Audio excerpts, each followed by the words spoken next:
Hello मंडळी, मी अनिकेत. मी पुण्याच्या एका स्टार्टअपमध्ये काम करतो. आजचा दिवस होता, चांगला होता.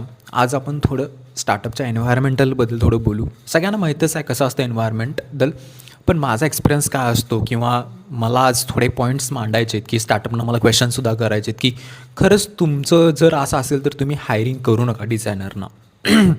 कसं होतं, जर तुमची स्मॉल बेस कंपनी आहे आणि तुम्हाला डिझायनर म्हणून हायरिंग करायचं आहे, तुम्ही ना फ्रीलान्सरच हायर करा. तुम्हाला इन हाऊस डिझायनर हा झेपणार नाही.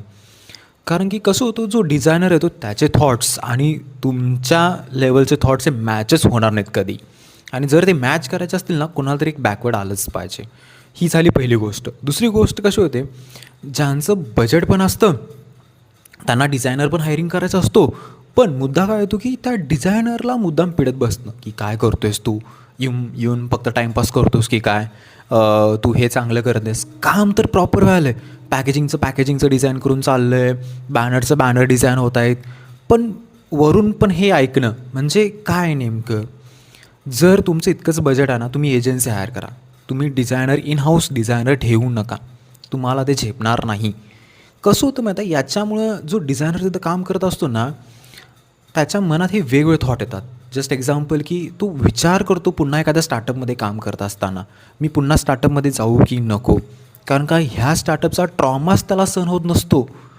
मुळात चूक ना, मला तर वाटत नाही की कोणाची आहे. प्रश्न हा आहे की त्या माणसाला कसं ट्रीट केलं जातं.